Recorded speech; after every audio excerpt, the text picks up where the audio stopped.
Consider this. Angelica, clearly a troubled child, made the babies up in her mind for someone to talk to and...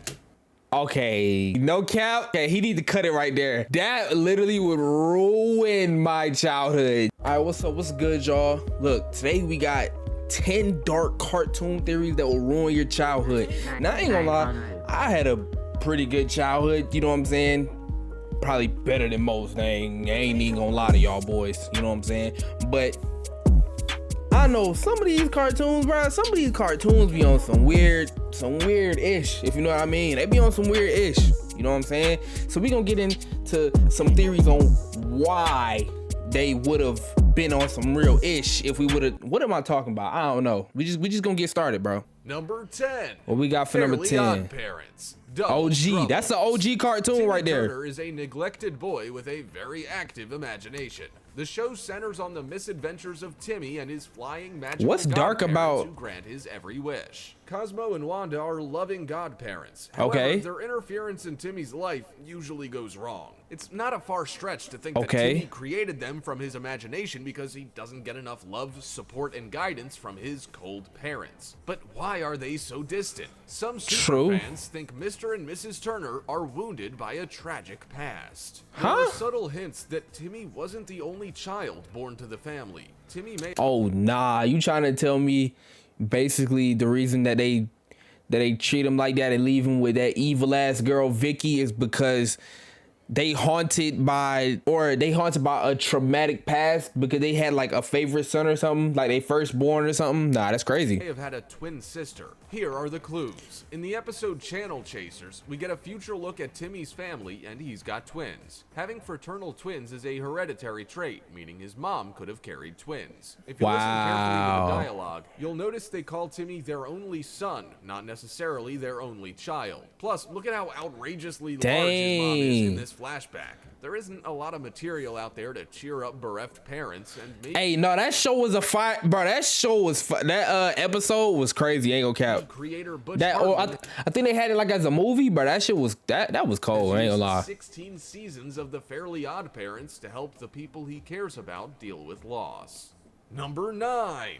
What's the number 9? Rugrats are imaginary characters. Huh? This next theory makes more and more sense the longer you think about it. Rugrats centers on a group of babies that play together in their small neighborhood. We Okay. take for granted that all kinds of cartoon characters normally wouldn't talk. Animals, even cars have personalities in the animated universe. But Okay. Rugrats is so low on cartoonish action and high on realism, it does stick out a little that the babies talk. The only kids big enough to talk are Angelica and Susie. Consider this. Angelica, clearly a troubled child, made the babies up in her mind for someone to talk to and...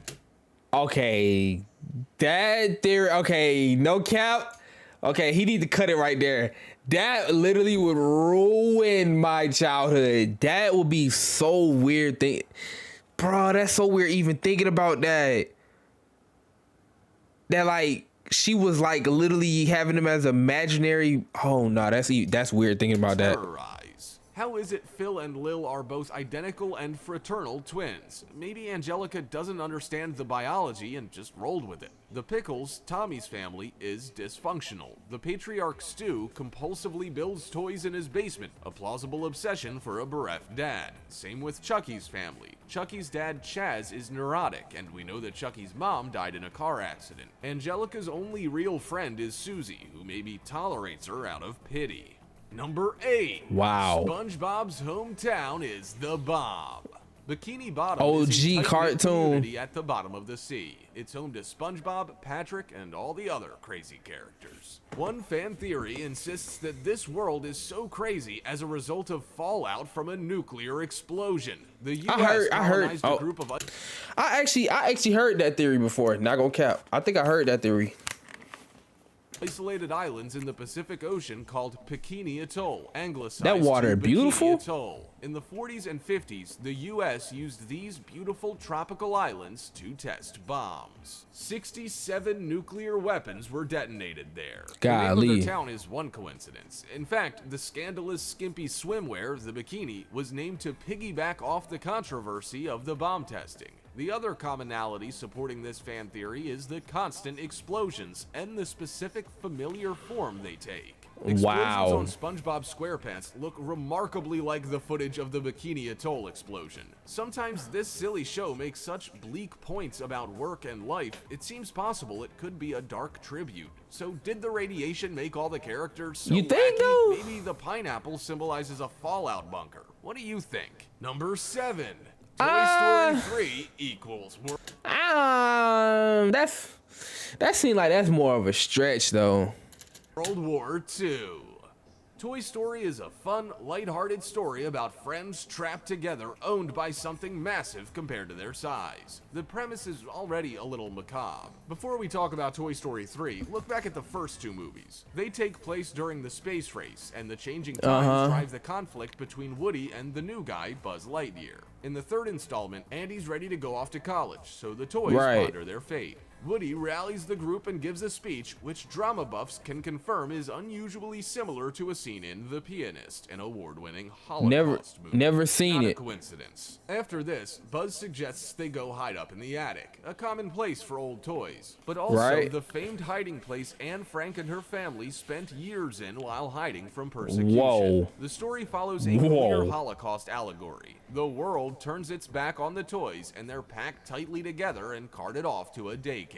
The daycare represents the concentration camps, a place where the toys are sent to die. The toys are neglected, abused, and even incinerated once broken. That's dark enough, but there's a huge visual cue telling us to think deeper about what's going on. There's a world map in all 3 movies, with the map in the third version showing some unfamiliar borders. Knowing how many people work on animated films, especially Pixar films, the inconsistencies can't be an oversight. History buffs who have pondered the changes to maps between the sequels speculate for a world war between 2 and 3. The similarities are too close to overlook. There are guards, privileged prisoners, all the horrors. The only major difference is the happy ending. In Toy Story 3, the gang is saved by the aliens, reunited with adult Andy, and adopted by a new home. I don't really remember Toy Story 3 like that though. What it seems, and the toys didn't make it out of the incinerator. Maybe they perish, have one last spiritual encounter with Andy, and enter toy heaven.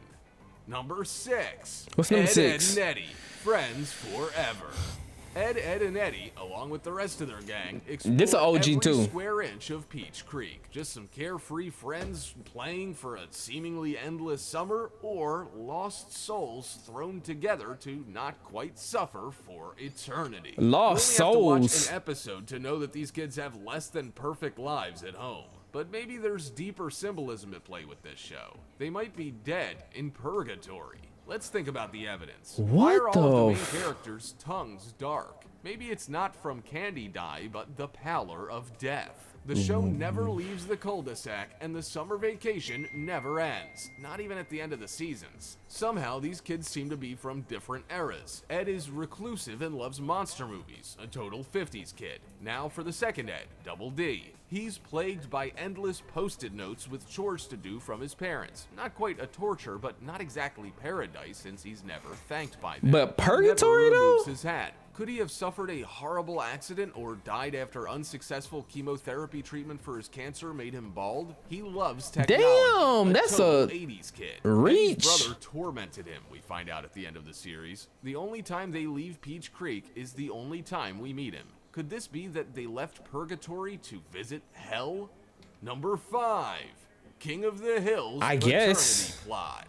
This show about a quaint Texan dad. I didn't really watch King of the Hill like that though. It's chock full of slow so I don't know about this one. References. Watch a few episodes and you can't miss the truth about the neighbor boy Joseph Gribble. It's painfully obvious that John Redcorn, Nancy's longtime lover, is the real father. Obvious to everyone but Dale. At one point, conspiracy happy Dale rationalizes his son is so different because he's an alien. Whether we're laughing at Dale or taking pity on him, we are falling for the writer's misdirection. Just as Dale is oblivious about Joseph's parentage, audiences were slow to pick up on Bobby's real father. We all know Hank has a narrow urethra, but have you ever noticed that Bobby doesn't resemble Hank very much physically? What the heck is a urethra again? What the fuck is a urethra? Or with his personality? How about the way Peggy gets annoyed whenever Bill's around? One time, Bill confesses he and Peggy were intimate in a moment of weakness, to which Hank replies, "No, you didn't, Bill." We laugh at Dale for being oblivious, while the writers are laughing at us. We knew creator Mike Judge was a genius when he created Beavis and Butthead, but sweet lady propane, did he ever get us with this one?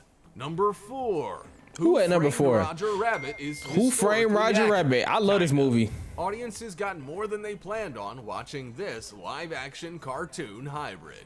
Alright, no, this gonna have some dark stuff in it. A lovable misfit quickly turns into an allegory for institutionalized racism. What the fuck? Toontown and America's dark segregationist history. Yo! When you watch Who Framed Roger Rabbit as a child, it hurts to see humans hate cartoons. Toons, they call them, and you understand that's a slur. Judge Doom executes cartoons at will. Older kids might understand that's lynching. Watch as an adult and you understand the whole premise is about systemic racism. Judge Doom has nobody stopping him from dissolving guilty Toons in his dip, and his plan to dismantle the Toons trolley to build a highway for rich people is the pure lawful evil you can read about in human news today. That makes sense. Our human protagonist, Eddie, wants to believe that the residents of Toontown he's friends with, like Roger, are some of the good ones. The fact that Eddie struggles with his unnatural attraction to Jessica Rabbit makes this theory hit you like a Hey, she was bad though. You can't 3. even cap. She was bad Arnold though. Is a show about Helga. This one doesn't take much evidence to make I didn't really watch Hey Arnold like that. As kids in the 90s, we took for granted Arnold being the protagonist. His name is in the title. But who is actually saying that? It's always Helga. At first, Helga is the villain of the show, always bullying Arnold and calling him football head. Her unrequited love is the main constant throughout the show. Most shows with bullies rarely, if ever, show their home life and explain why they're bullies. Nelson from The Simpsons has a neglectful family. Roger from Doug has a neglectful family. The Fonz, say it with me, had a neglectful family. It's a repeated trope that her father calls her only the girl, and both favor her big sister, Olga. For just a bully, that's a lot of backstory. It's unhealthy to teach kids that when someone's mean to them, it's because they like you. This cartoon takes this idea on directly. Eventually, Helga did confess her true, intense, poorly directed feelings for Arnold. Number 2. What's number 2? Zazu is a traitor. If the line "I've never seen that boy a snitch" with quite so little hair is hinting pillow at talker, anything, along with a lot of Zazu's lines in not just the "I just can't wait to be king" number, but the entire film, it's that Zazu really does not like the idea of Simba being king. The most noteworthy line is, "If this is where the monarchy is headed, count me out, I won't hang about." It seems pretty clear that Zazu would willingly rebel against Simba if Simba were declared king. Because of this, some fans think Zazu may have worked with Scar, communicating off screen, and helped him pull off his plan to dispose of Mufasa and drive Simba out. If he didn't, he was gonna get eaten. Is that when Nala and Simba enter the elephant graveyard, Zazu comes to find them, but Scar was the only other one who knew where they would be. Number 1. Wow. Inspector Gadget is a replacement. I didn't watch Inspector Gadget. Man. Some people think Inspector Gadget is more than just a cool robot policeman. Some people think he's actually the second Inspector. These theorists believe Inspector Gadget was built as a robotic replacement for a human inspector who lost his life on the job. But here's where things get more interesting.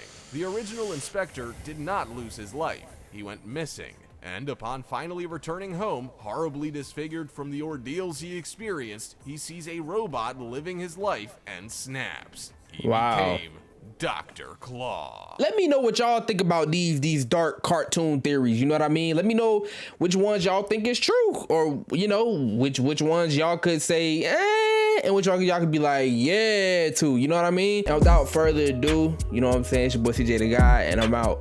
Oh, and please make sure that if you have any recommendations for me to watch any videos, you know what I'm saying, you can leave them in the comment section below. And make sure you like, make sure you subscribe, make sure you leave a like, you know what I'm saying, for your boy, you know what I'm saying. I'm out.